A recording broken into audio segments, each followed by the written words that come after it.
So welcome everybody. Good morning, or whatever time of day it is for you and where you are.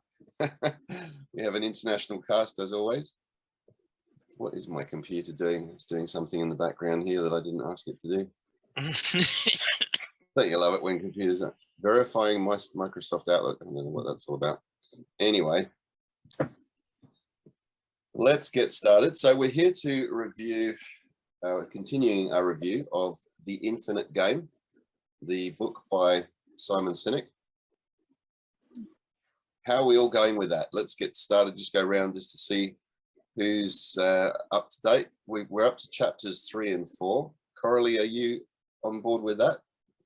I just had another listen and I don't know what chapters I listened to. That's all right. That's no problem. That's the thing about audiobooks, isn't it? Very often you lose track of where you're actually up to. Yanni, how are you going with it? I've listened to it too as well, but I do want to read it, so I'll do that on the weekends.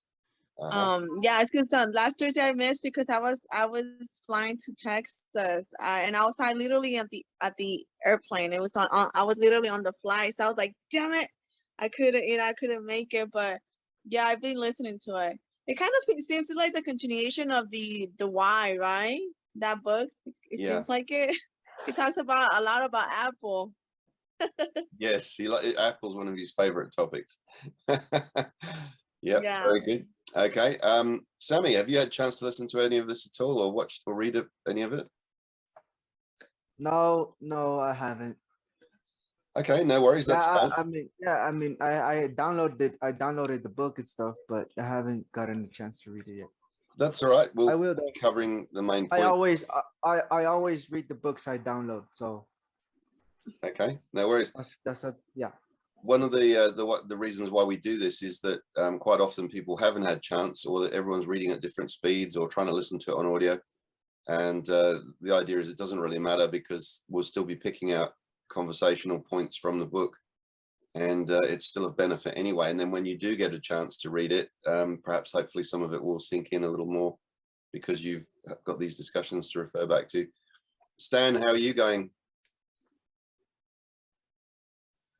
Yeah, I'm listening to it, but I could only find on YouTube, I could only find one of the whole book, and it's kind of read by this computer.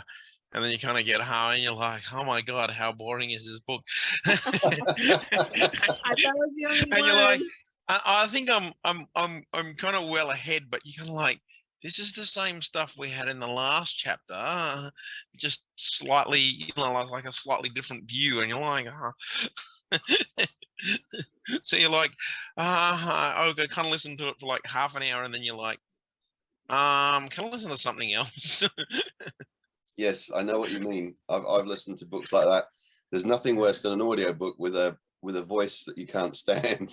It sort of grinds away at you, and you can only take so much of it. Then you have to move on, which is always a shame. When I much prefer it when you hear the author's version of it and they're speaking themselves about their own book. It seems to have more resonance for me when that's the case. Unless of course the author's got a really boring voice, but in this case Simon hasn't. He has a great entertaining voice. But I find at times this book does get a little bit heavy. So because it's talking a lot about corporate stuff, listening even to Simon, sometimes I can sort of start to zone out and think, hang on a minute, I'm not really taking this in. So maybe I need a break from it. Yeah, I kind of flicked through the book a bit. And then, like you were catching up with the stories that you're saying, and you're like, like some of his other books have the kind of the points are easy to get to, where this is kind of like a whole story on the chapter, and you're like, Yes, yeah, I know what you mean. He's got some quite long examples in this, quite long stories of yeah. And you're like, well, that was really good. Can't we get the shorter bridge version? Luckily, he is a good storyteller. So the ones that he picks out, sometimes you wonder where's he going with this, but then he's very good at setting the scene and really almost making you feel like you're there with it, So from that point of view, he's entertaining. But yes, sometimes the nature of the stories is that you're sort of wondering where is he going with it. Anyway, we did last week, we covered the intro and the first 2 chapters. So a very quick recap on that, for Sammy's benefit, or for anyone who tunes into the recording when I get them up onto YouTube. He's talking initially about why he wrote this and what his purpose is in writing the book. And he felt that he wanted to get across the point about, well, I suppose it's a sort of an existential point, really, why we exist, what's the meaning of life, about the fact that we like to contribute to something bigger than ourselves, something with value that would last well beyond our own lifetimes. So we tend to see the world in terms of successes and failures, winners and losers. And he wants to sort of examine that, I suppose, and get us thinking about the nature of that, because by nature, that is a finite game. If somebody has to win, then somebody else has to lose. And that the only way that can happen is if the game is over, really. And that's, I suppose, man's internal challenge is the fact that we are finite. We have a lifespan, and we know that at some point we will no longer be here. And depending on your religious beliefs, who knows what happens after that. But therefore, we are finite in the sense that we've got a certain amount of time in which to achieve whatever it is we want to achieve in our lives, in this realm anyway, and in this sort of dimension. So can we look at developing something that's going to create some kind of legacy? And he talks about how so many companies talk about putting people before profit, but in reality, they tend to focus on the finite game of the balance sheet and the profit and loss statement. And a lot of that is because companies are set up these days where the chief executive is paid. Their payment structure often revolves around bonuses and big payouts if they achieve certain conditions and criteria. So, and that's really because their duty or their obligation is to get a result for the shareholders and get a return on their investment. So they tend to look at cost-cutting exercises, laying off people, not really caring too much about their staff as long as they're achieving their profit goals. So this is something that he wanted to challenge, really, and that great leaders set up their organizations to succeed beyond their own lifetimes. And when they do, the benefits for us, for the business, and even for the shareholder are extraordinary. So it's kind of Simon's mission to get us all thinking and becoming the most creative and fulfilling that we can, and contributing more to society for the benefit of all. So I suppose it's kind of a philanthropic kind of viewpoint on life, and that's his goal, is to make us all better people. And he starts off with defining winning. So there's a little bit of an intro into this story about the Viet Cong and the Tet Offensive, and how they took everyone by surprise, well, particularly the Americans, and launched an offensive on a religious time that they wouldn't normally be fighting. You think back to the First World War, that, you know, there was a truce on Christmas Day, the German soldiers and the English soldiers singing from their trenches, and you know, singing hymns and carols and things to each other, and drinking, and there was a sort of pact that they wouldn't shoot at each other. Well, in this case, the North Vietnamese broke that by launching an attack, thinking, well, we'll catch them by surprise because they won't be expecting us to launch an attack on this holiday period. So he starts off that story and then leaves it there with you guessing, why is he telling us about this? And then goes on to define this difference between, in chapter 1, finite and infinite games. So, interesting point that no matter how successful we are in life, when we die, none of us will be declared the winner of life. You cannot, as such, win your life. You can achieve certain things, but when you go, you go. So who's going to be a winner? Unless, of course, that age-old theme that we see in movies all the time, that desire for immortality. Maybe we're all going to become vampires and live forever. Who knows? Or maybe they'll find some cure for death and we'll all live on, but then the planet will get overwhelmed with people, won't it? So anyway, we know that the sun at some point is going to burn up the oceans, and the Earth at some point will cease to exist. So we've got to hope that Elon Musk gets his pulls his finger out and gets us off to another planet, so we can, as a race, we can continue to survive. So there you go. There's an infinite game to play. This expansion of the human race onto other planets. Janie's having trouble getting in. Ah, okay. Let's have a look. She's not coming up as if she is trying to get in on my screen. So let me send her that Zoom link then. Again. Yeah, maybe it's the Zoom link. Maybe she's got the wrong link. Let me send it to her. Okie dokie.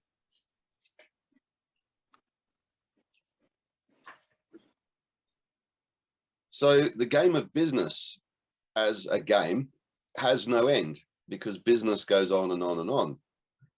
But your business within the world of business may not go on. Maybe it's infinite. Maybe it's dependent, as I had one that was dependent on a lease, which means you might want the game to go on, but if you want it to go on, you might have to move to a different premises, because at some point the owners are going to pull the pin on the lease, decide to do something else with the property, or put the rent up to a point where you can't afford to continue there. He gave us the story about British Airways and how they describe themselves as the world's favorite airline, and how Virgin challenged that in court, but they won it because they used the word to say that they took more passengers around the world than anyone else.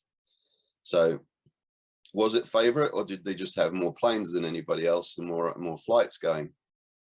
So they were able to get away with it because they defined it as their operation was expansive, not necessarily preferred. So he talks a lot about definitions. You know, if we're going to define ourselves as the best or the greatest or the whatever, whatever sort of term we want to put on ourselves, it depends on what the metrics are that you're using. You might be the best at one thing, but your competitor might be way better than you at something else. So this whole point about trying to be the best at something means you're trying to put a finite definition on what it means to be successful. Yanni. Yes, I love the fact, and I think it comes to also with business as personal, where it says that a lot of companies compete with one another to be the best, and that it's a limited mindset, which is the game, you know, and being able to be better for your customers or want you, because I think I heard where it says when Zoom came out, right? And they were saying Microsoft have a better, and he's like, I believe that they could have a better, you know, like he just said that. Yeah. But he wasn't focused, but Steve wasn't focusing on being better than them. He was just focusing of creating something that they were better for the customer itself. Now he didn't really care about anybody else, but being their authentic selves for the customers or their needs. For me, that was like, and I think that's even with us as a persona, you know, like being able to just better yourself as you were, you know, like to be your best version. Because I feel that the way you present yourself, how you put yourself to other counts so much than trying to be the better than the next person, because you know you don't know the story. But that for me as a company, being able to just have a better service for you than competing, because that limits you. Because if you're competing to what they have, you don't know the possibilities that you're limiting yourself to. So for me, that was like a wow for me. Yeah, thank you. Absolutely. That as Stan mentioned before, the fact that he likes to talk about Microsoft and Apple quite a lot, and the comparison between the two. He worked with the executives from both companies and found that Microsoft were constantly looking to beat Apple, and Apple didn't care what Microsoft were doing. They were about trying to improve things for the customer. So he said, in that sense, Microsoft were playing more of a finite game, and Apple were playing more of an infinite game, because it's infinite when you're always looking to improve. The possibilities are endless, and therefore the game never finishes. You're constantly trying to be better than you were yesterday. And yes, as you said, as an individual, we're brought up in our school system we're always competing, aren't we? Who's got to be the best in class, or the, you know, you get marks out of for your assignments and so on, and it's always about trying to get the highest mark and beat somebody else. So it's kind of drummed into us as children in our school system very much, that we've got to try and win all the time, or we've got to try and be better than somebody else. The reality of it is that our infinite game is that it's just about our own competition with ourselves and who we were yesterday. Can we be better as a person, or have more skills, or learn new things compared to the version of ourselves that existed yesterday? So that Yeah, is and I liked it too when they were saying that Microsoft had the meeting where it says, how can we be better than other people? You know, that kind of clouds yourself, because I think that goes back to the ego part. And then Apple's meeting was, how can we better ourselves? How can we make this product better? You know, without thinking on anybody else. And I feel that also is with enjoying the process, right? It comes back to that. And why you're doing things, like his previous book. yes, Which is for customers on the long haul. very much so, Yanni. It's he says somewhere a little bit later on in the chapter, or the next chapter, that the order of information that you present is most important. Is it that you're trying to be better, you're trying to deliver a better service for your customers first? And if you are, then the chances are you'll probably be better than your competition anyway, second. So it's really about the main goal, and the main goal is to keep improving and to keep delivering a better service for your customer. Mm-hmm. So it's quite a business book in that sense, but you can also look for the life lessons in it. So that's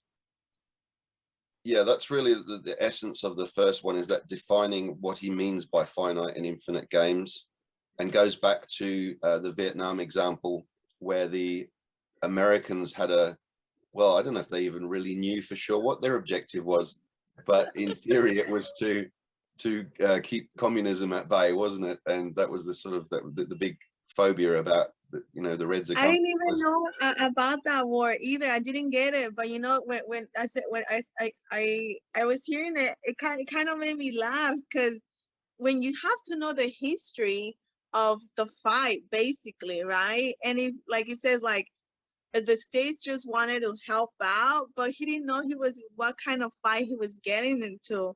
You know, the finite or the infinite one. You know. And after that, and I think that comes with relationships too, you know, like getting to know that person in order for you to know if you're able to sustain that, you know. So for me, that was it was not funny, but it was funny, if that makes sense.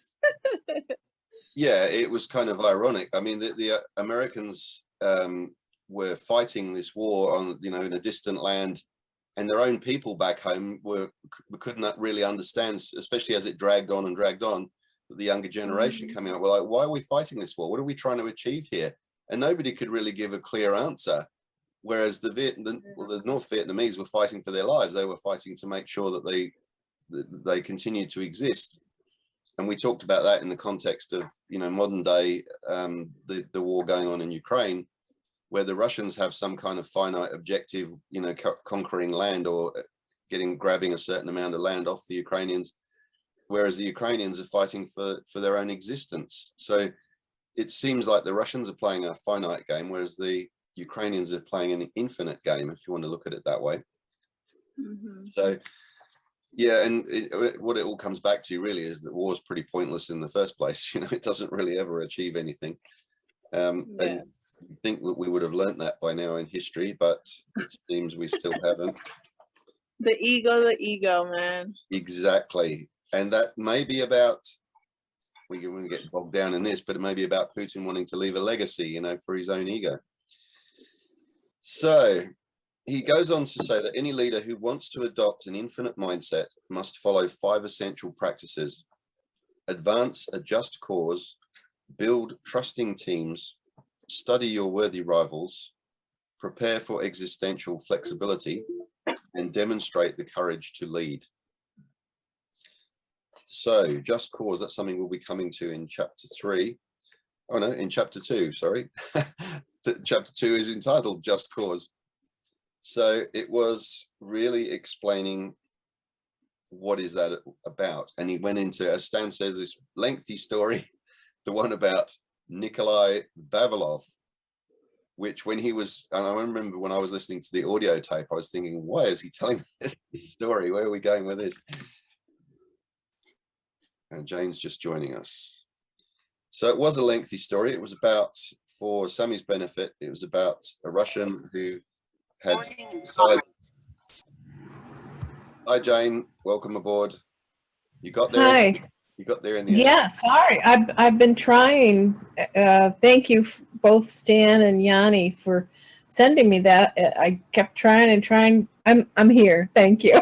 You're here. Now we can play an infinite game. Well, we can until 30 anyway. So it's finite in that sense. But the learning from it could be infinite. So he talks about this Nikolai Vavilov, and he was developing a collection of seeds that the long-term goal was to be able to feed humanity.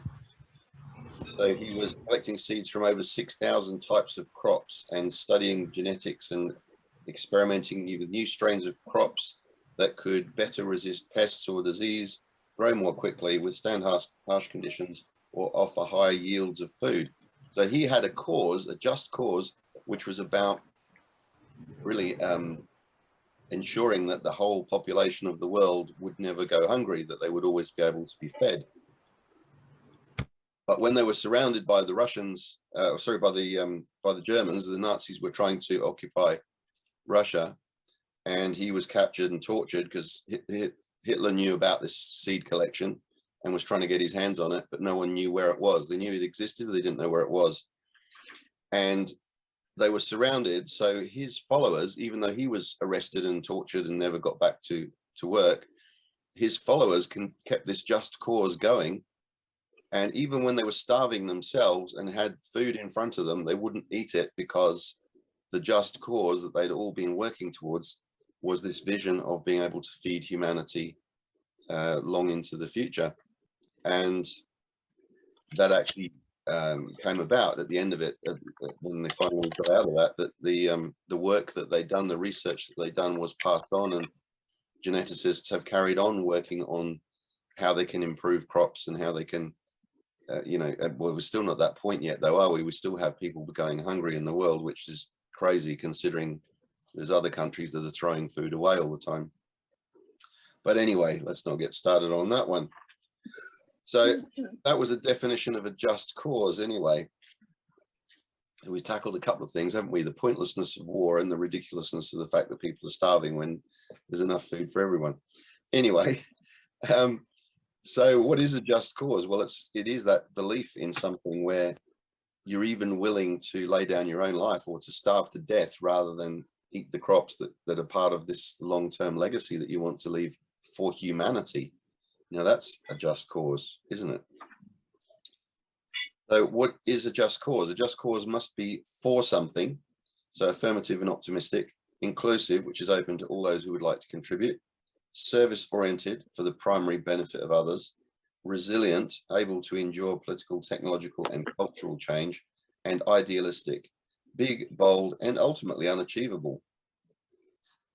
And that's something I am still working through myself, is to this point about it being ultimately unachievable, because that by definition seems a little bit contradictory. But does that mean it's unachievable as far as we know now, based on what we know and the resources that we have available to us now? Does that mean it won't ever be unachievable? If you look at medical science, for instance, we knew that there might be a cure for cancer, but they didn't know what it was, but they carried on working on it in the hope that one day that they would find solutions. So maybe that's the angle to take, is that it's idealistic in the sense that it may be unachievable in terms of what we know today, but that's not to say that future generations may not be able to achieve it. So, like, we can't go to Mars and land there and live there on a space station yet, but it's not far away probably. And so the people working on that may not get to see the outcome of that in their lifetime, but then maybe future generations will. So that's a just cause, perhaps. So anyone got any other thoughts on just causes? Or did anyone have any aha moments from that chapter? Yeah, maybe we can just look at ourselves as being a step. You know how you have like steps towards your goal? We're just a step in the big goal. Yeah. Yeah, well, we are a work in progress, aren't we? Always. So then he talks about the importance of writing it down. When you think you've found a just cause, write it down, because we don't want that. What's the whispering game you do where you tell somebody something and it goes around the room? Tea table gossip. Yeah, I can't remember what the name of the game's called now, but The telephone something, right? Chinese whispers. Chinese whispers. Thank you, Oh, Stan. the That's it. Chinese whispers. I don't know why it was I Chinese. know it's a telephone cord or something like that. Maybe we're not allowed to call it that anymore within today's political correctness. I don't know. Why the Chinese? I don't know. But the idea is, somebody tells a story and whispers it in the ear of somebody, and you play it in if you want. It's a good icebreaker actually in meeting rooms and so on. Is you get somebody with a message at one end of the table and they whisper it, and the next person whispers it, and it goes on around the table. By the time you get to the end, the message is completely different to what it started out as, because somebody's misheard it or put their own interpretation on what was explained. Particularly if you make it a long message, it gets very much distorted. So, I love those games. so the idea of, if you're going to play an infinite game, you're going to have a just cause, a worthy ideal that you're working towards. Write it down so that it's communicated clearly. And obviously not just write it down, but go through it with your followers or your people who are going to take it on after you go. Otherwise, the message will get changed like a Chinese whisper, and your just cause may get twisted into something completely different than you originally intended.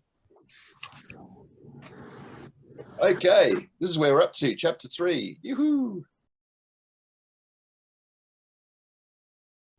Cause, no cause. So, a true just cause is deeply personal to those who hear it, and it must be deeply personal to those who espouse it. And he talks about the moonshot. So, interesting one. JFK wanting probably to beat the Russians at the time and be the first ones to win the game to get somebody onto the moon. It's all the moon conspiracy theories that, well, we haven't been there since. Did it ever really happen? Well, they've proven yes, it did, because there's stuff you can see that they've left behind on the moon that wouldn't have been there if we hadn't have gone there. But even so, conspiracy theories abound as to whether that was all a hoax and whether it wasn't. But the scientific videos I've watched tend to prove the point that it did happen. And if you disagree, that's fine. So he references Jim Collins' book. I don't know if any of you guys ever read. I've read Good to Great, I think, or Built to Last. I can't remember which now. I've got both of them, I think. Jim Collins did a study of businesses over a lengthy period, talking at least 15 years of study, so that he could see what made the difference between those businesses that thrived and the other ones that faded away. And it really was this thing of just causes, but he talked about this thing called BHAGs, big, hairy, audacious goals. And it's easy to confuse a series of big, hairy, audacious goals with a just cause, and he's Jack Welch, the famous CEO and author, who said that long term is just a series of short terms. So is it, or is long term more of a vision of something bigger and more infinite? So he's debating that. So the moonshot, if the moon, going to the moon was a big, hairy, audacious goal, but it fitted in the context of a bigger vision or a bigger mission, which was that mankind should continue to strive to improve and go further, and that potentially space is infinite as far as we know, So in that sense, the game never finishes. It continues on as we explore and move beyond the moon to Mars and then further afield. But the moonshot itself was not an infinite game. It was a finite objective, but within an infinite game. So he was just trying to explain that difference. Does that make sense to everyone? Anyone confused by that? Jane? What is the cause of your confusion, the way I explained it?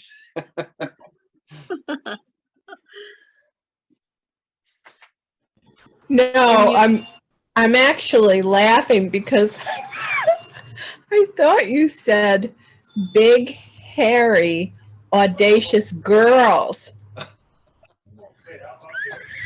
Well, And I'm like, maybe that is your finite game. I don't. and I've got like this mental picture, and I'm like, wait a minute. He keeps saying big, hairy, audacious girls. Oh dear. And I'm like, no, he's not. And then I'm like, oh, jeez. Oh. Well, that was your phone. I was reaching for my phone then. Sorry. You know what? Go ahead.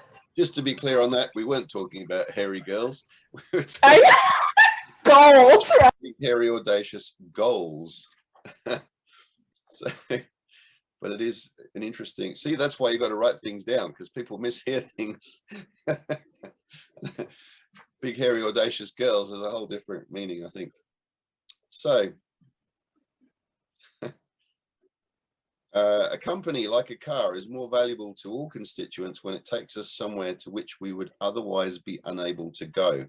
That place we envision going to is the just cause. So it's in a business sense, yes, obviously you have to consider short-term goals like hitting certain targets or making a profit. Otherwise, you can't keep on making a loss, or you won't get to stay in the infinite game because you'll go out of business. So a strong culture and the ability to fund its own existence, also known as profitability, is how a company actually stays in the game for the long term. But growth is a result, not a cause. It's an output, not a reason for being. So the objective of being the best or hitting a certain target or a certain market share percentage or something like that is not an infinite game. It's a goal. It might, as with the moonshot, it might be a goal that's a stepping stone. As Coralie said, a stepping stone that perhaps is towards a bigger objective.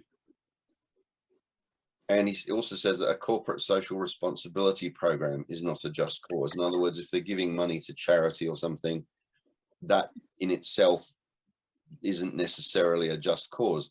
If the business is a not-for-profit foundation set up to achieve, to advance a cure for something, or to help people with disabilities or whatever it might be, that is a just cause. But the goals within that might be to get a certain number of people into their own housing, or a certain number of carers on the books, or something like that. So that could be the goal, but the infinite game is probably more like continuing to provide better services for the disadvantaged in our community. So the goal of just making money, or making money whilst doing a good cause, if the money is the bit you're mentioning first, this is why it says the order of information is so important, then that's really your focus. Whereas if you're looking after people or improving the services you're offering people is the main cause, and making more money is the sort of stepping stone towards that, then that's fine. Does that make sense to everyone? Anyone disagree with that or confused by it? No? Okay. Well, then Keeper of the Cause is chapter 4.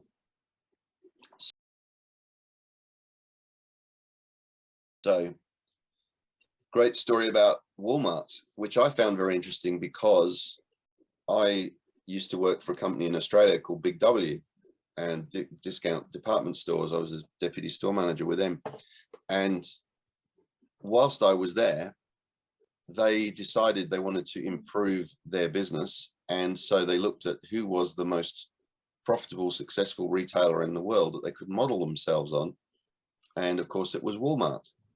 So they actually engaged one of the board of Walmart, which was Jack Schumacher, and he came over, and they were paying him extortionate amounts of money, just my opinion, to come and give advice on how to restructure the company and how to set up the stores. And the whole philosophy behind Walmart, which was going back to, in that era, was when Sam Walton was still around. And so in his story, Walmart started off with these pure objectives, which was a just cause. And Sam Walton, he quotes here saying, "If we work together, we'll lower the cost of living for everyone. We'll give the world an opportunity to see what it's like to save and have a better life." So that certainly sounds like a just cause, doesn't it? It's about being of service to your community and helping people through difficult times. And it says people wanted Walmart stores in their community. They actually campaigned, can we get a Walmart store in our community? And then what happened? Well, basically Sam Walton passed away, and his cause was not really transferred. They put instead a finite, or a leader with a finite mentality, whose goal he presented was about basically continuing to achieve the performance figures that they were striving to get for their return on investment for their shareholders. So the order of information was very much about making the money first, and right at the end was, oh, and by the way, we'll also look after our customers. So the vision of Walmart changed, and they ended up having all sorts of problems. They had cases brought against them by employees for discrimination, particularly by females. They were systematically underpaying people, being tougher on their suppliers, basically behaving in a manner that was very much what Simon Sinek would call finite, in the sense it was all about achieving the bottom line figures, getting the profit and loss figures on track, and not caring about the people. So Sam Walton's vision was all about the people. So because that wasn't transferred, Walmart went into this decline, where it got to the point where people were now rallying to keep them out of their community. And I don't know what the turning point was. I'm sure that's probably in Simon's next book. But at some point they realized that they'd got sucked into playing a finite game, and that they'd better, figure things out and turn them around. And now Walmart are trying to work back towards putting in programs that keep things fair for people, and they're returning more to that original vision of doing the right thing by their communities and by the people they're supposed to be serving, which is their customers. So it was an interesting story. As I said, I found it interesting because Big W went on this path of following Walmart. And if you actually walk into a Big W store in Australia, you could actually think you were in a Walmart store, because everything, the way that the store was laid out, the signage, the lighting, the fixturing, everything was based on Walmart. So now you know that. Next time you're in Australia, have a look. So words matter, he says. They give us direction, and they give meaning to things. He mentions Martin Luther King giving his "I have a dream" speech, not his "I have a plan" speech. He left the plan to other people to follow in behind him. And that dream was not just about equal rights for people of color. It was also about any sort of discrimination. It was about seeing the world, allowing people to be treated as equal, no matter what their gender or religious beliefs or other different points of difference might be, that no one should be discriminated against. And that's why he had white people, he had gay people, lesbians, also all kinds of people from all sorts of backgrounds marching on his protest marches. It wasn't just people of color. So I also think that I think for the cause, for the greater cause, like just like Martin, I think it's just putting that seed, right? Putting that seed of people seeing or picturing your picture, like, you know, what you want. Probably like he didn't see a lot of things coming, you know, or coming to his way, but he was able to plant that seed. And I think that's another like a big thing accomplishment, that even if you don't get to see it, at least the seed is planted. It just needs to grow. yeah, I saw it in that aspect. great point, Yanni. It's very much like that. It's and I think the thing I sort of struggle with a little bit is it seems easy with a big cause like that to be able to pinpoint that. It's, you can see the vision is for an equal society where everyone is treated equally. That's a noble ideal and a just cause. But the reality, as we know from experience with humanity, is that time and time again, we stuff that up. You know, we still have wars. We still have people being discriminated against.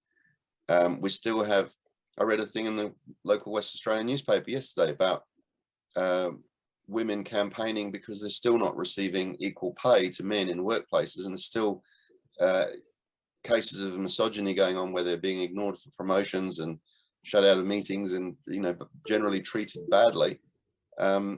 And that's still the case in this day and age in our modern society. So, and you've still got wars going on. You know, what's that all about? Why are we discriminating against people of a different race? It's just ludicrous. So it seems in a sense that that cause may be unachievable for humanity, because history's proven that we're stupid people. We keep on making the same mistakes and expecting a different outcome. We keep doing the same stuff and expecting different outcomes. Definition of insanity. So it's so because I remember when in my early 20s, when I kept telling myself, you know, like, oh, I'm not gonna learn until I bump into a wall. I'm not gonna learn until I bump into a wall. Well, I bump into a couple of walls in my car, you know, like the words are so important. Because now, and then I was hearing this, I don't know if you Robin or a book, right? I was listening or reading a book where it says you have to learn from other people's mistakes, because you cannot make all the mistakes. So I guess being able to adapt that concept, you know, like, because I remember my friend was like, why don't you do anything? You don't, you know, like, she's like, well, I learned it from these people. I learned that I shouldn't do that. I shouldn't do this. I shouldn't do that. But I'm like, okay, that's one thing. But if you want to do it, just go for it, you know? But at the same time, that backfired on me too, you know, because I kept telling myself, I'm not going to learn until I experience it. And I think that happened to me because my mom was so strict. I couldn't do anything. So that itself allowed me to say those words. But then I learned that no, I don't want to bump into walls all the time to learn, you know. And when I heard that, like, you cannot make all the mistakes, so just learn from the people that are actually succeeding, that what they learned from that mistake and why not to do it. So that made a big shift in my thinking. So yeah, with words, that's a big one for me. very good. And that sort of follows on from the previous book we were looking at, Jim Rohn, talking about the importance of learning from other people's mistakes. And we should study failure as much as we should study success, because you can learn a lot from what didn't work for other people as not just what did work. So, but at the same time, you don't want to be focused on what doesn't work, because you'll just attract more of that.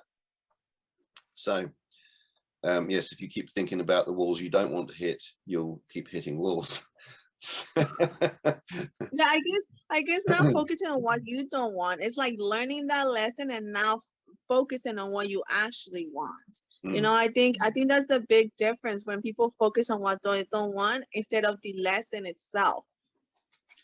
And therein is the big challenge. Most people don't actually put enough time into thinking and reflecting about what it is that they do want. So it's very easy, as Napoleon Hill talks about, to become a drifter, where you're drifting through life, getting whatever it is that life sends to you, or puts in your path. Because if you haven't defined what you do want, you'll just get confusion and chaos until you figure out what it is that you do want. And maybe you start by eliminating all the things you don't want, and then, you know, the process of elimination, figure out what it is you do want. He talks, and it goes on to, just go back to the book here, he goes on to talk about the roles of executives in companies. And we all know what a CEO, a chief executive officer, is supposed to be the person leading the company. But he says that perhaps we need a CVO, which I think stood for Chief Visionary Officer. Am I correct on that? Somewhere, I can't remember where I found that. Anyway, the idea is that the visionary person is focusing on keeping eyes on the infinite horizon, whereas the chief financial officer or chief executive is requiring eyes on the business plan. So you need that balance. You need somebody who's going to keep an eye on results and make sure that you're still in existence next year. You haven't gone under, because otherwise you could have this worthy goal, just cause, great ideal that you're working towards, but you go broke in the process and you cease to exist. Then you don't achieve your just cause. So we have to be mindful of surviving in the present and achieving certain results just to keep us still in the game. But the danger is, if you put the guy in who's all they're looking at is the balance sheet and the profit and loss, and you put them in charge of the company, as per the Walmart example, you're going to get the guy whose whole objective is about the money and not the people and not the cause. So you kind of need both. You need them in partnership almost to have, and then he gives examples like Steve Jobs and what was the other guy's name, Wozniak, and various other examples he gives. Some of the people I hadn't heard of, to be honest, but basically where you've got one who's focusing on the future direction and one who's keeping everything on track, and you know, the person who's sorting out the details and making sure things tick the boxes as they go along the way. But you need the visionary person really to be the one leading the company, in the sense of reminding everyone why you exist. What is the game that you're actually playing? What is the just cause that you're all working towards? If you don't have that, you're just making it through from one financial period to the next, trying to hit certain performance targets. Does that make sense to everyone? So, and feel free to disagree if you think I've misinterpreted any of this. He gives a good example here. It's like a salesperson who's promoted to sales manager. They might have excelled at making sales, but they're no longer responsible for selling.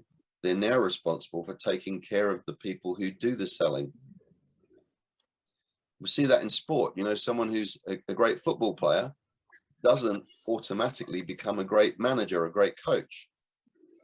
They may want to, you know, continue in the game because they love the game, and so they've finished their playing career because, you know, they get older and they can't do what they used to do. Their bodies won't let them. So they go into the coaching or management side. It doesn't follow that the best player on the field is automatically the best coach. The best coach might not have even played the game. You know, they might have been unable to through injury or something, but they've observed it and they've learned how to get the best out of people.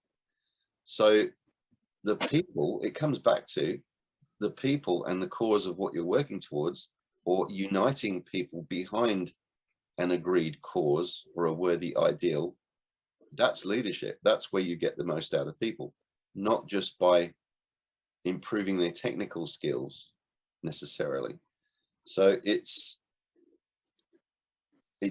basically talking there about this role definition and how our roles can change, and why some people might be suited to one role but not suited to another altogether. And in this case, he goes back to the Walmart example, that whether or not he was qualified to be CVO of Walmart, Duke, who was the guy who was put in charge after Sam Walton, failed to adjust for the role he was given. He failed to champion Sam Walton's vision into the next century. In contrast, Duke's successor, Doug McMillon, could prove to be the CVO that Walmart needed. This is the turning point, I guess. when his new position was announced, he said that the opportunity to lead Walmart is a great privilege. Our company has a rich history of delivering value to customers across the globe. So notice he starts out with talking about the customers. So he's putting the people first. And as their needs grow and change, we will be there to serve them. So that's, again, talking an infinite game, because we're not just here for the next trading period, we're around for the long haul, right? Our management team is talented and experienced, and our strategy gives me confidence that our future is bright. So again, visionary, playing the game infinitely.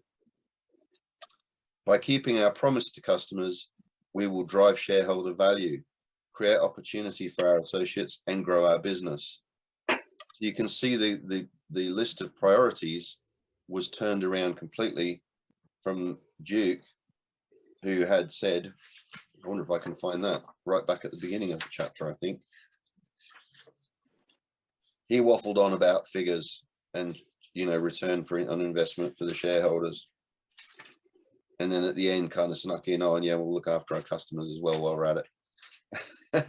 So it was that order of information, and words matter.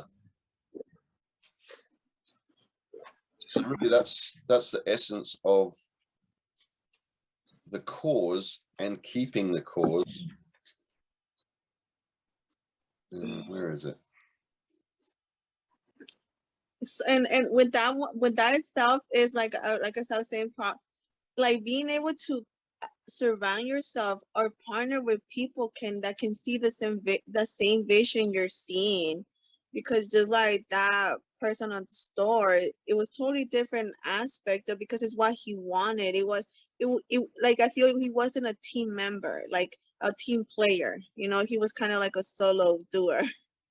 And I think in order for you to have your vision, portrayed, like people have to be able to see it the way you see it. And I think it's important to surround yourself with the people with the same core values in order for you to align with them, and it's sometimes it's hard for you to like see be more than that, because you're used to what you went through and this and that. And for me, that was a big step for me to kind of, just like I'm shedding myself, from the layers I don't like of myself. I also had to cut off a lot of friends because the core values were totally different, and it kind of derails you from your vision. And that's so important, having that so clear. Like you yourself, take yourself out of it. So people being influenced with other people, it's a big impact. I've noticed, So for me, that it kind of put all of that together,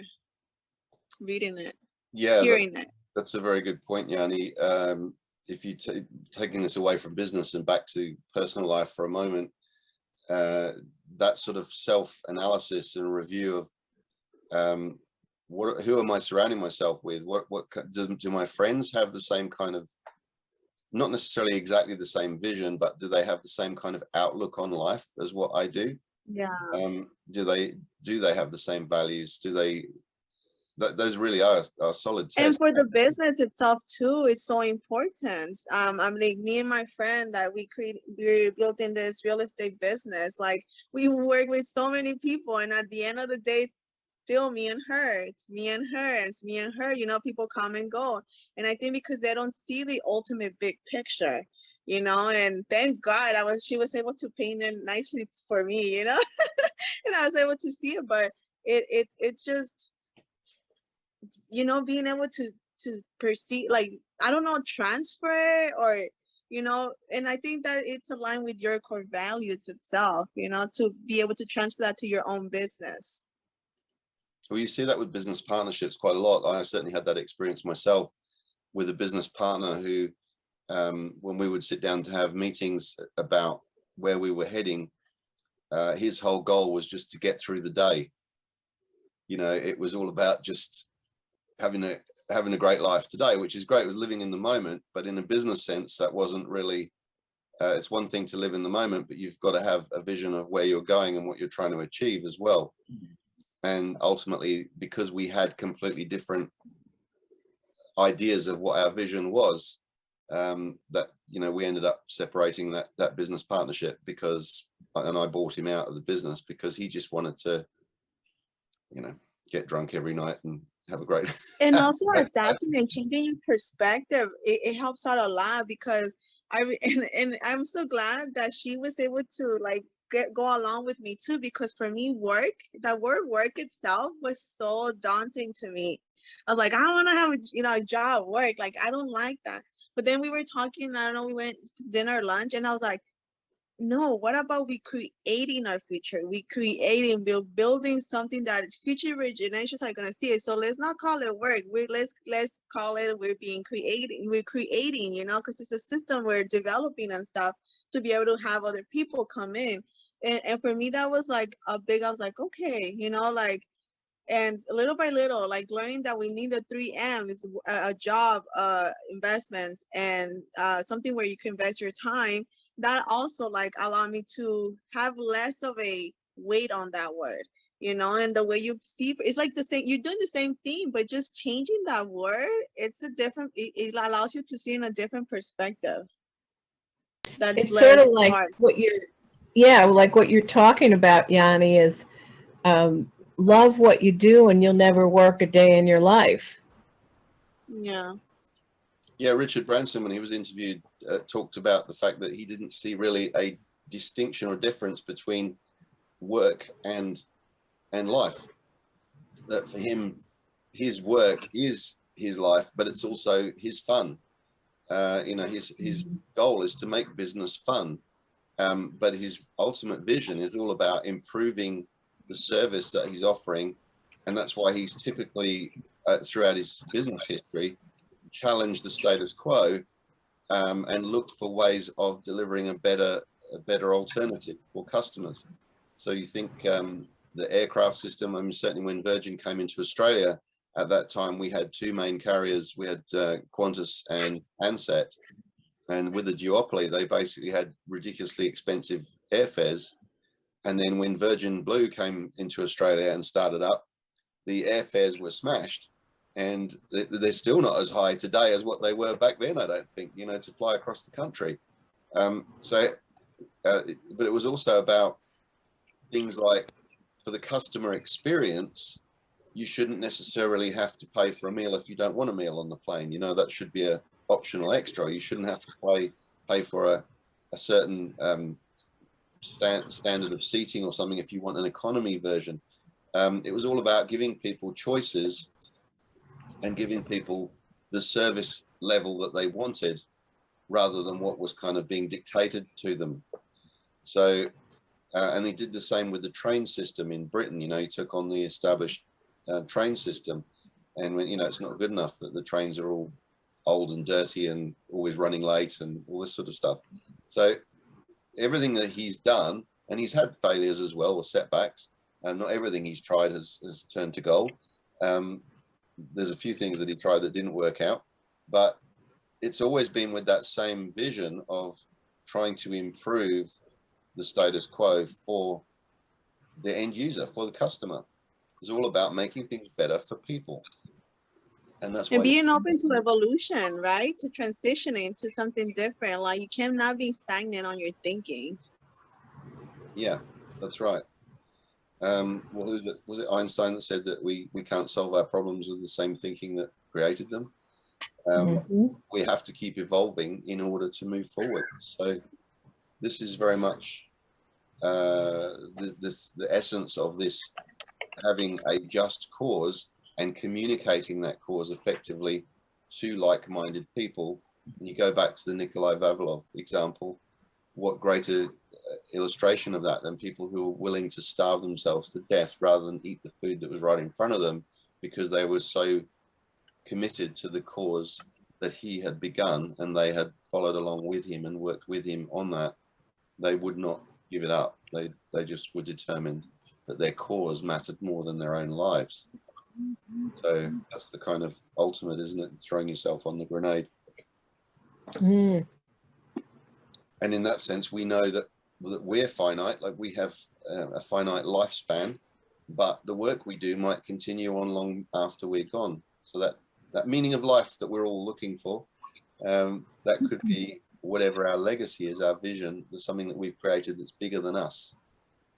Something that future generations, what is it? There was a saying, I can't remember who said it now, about planting a tree that you'll never get to enjoy the shade of that tree. You'll never get to sit underneath it, but that tree will continue to grow long after you're gone. I can't remember who it was. It was a Chinese ancient. We go back to the Chinese again. Why not? It's a Chinese whisper. But the principle being, you're planting the seed, as Yanni said, the seed of an idea or the seed of something that's going to go on long beyond you existing, and that future generations will benefit from that.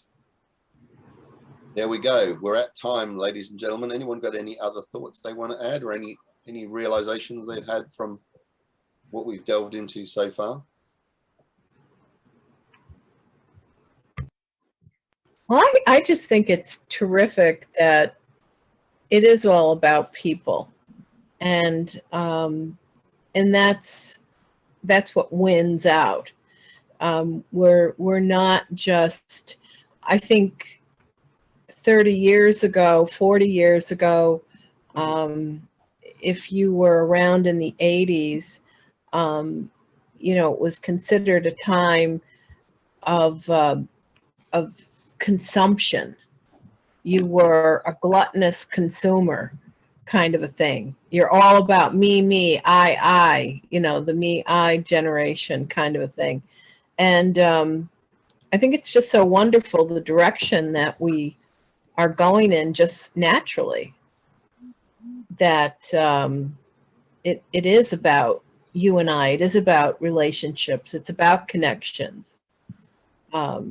And it's not about the almighty dollar or yen for the Chinese. Okay, that's true. Yeah. But we think that, well, is the world heading in that direction? And then, like I said at the beginning, we still end up with wars, and we still end up with people starving. So we've got a way to go yet. We're a work in progress. Yeah. But Simon's challenge here is to start thinking on a more infinite level than on a finite level. Okay, well, thank you very much, everyone. We'll carry on next week. Thank you, Tony. Go indeed. Thank you, guys. Nice seeing you guys Thanks, again. Corley, Stan. Think infinitely. Thank you for doing this book. All right, bye for now, everyone. Bye. Bye.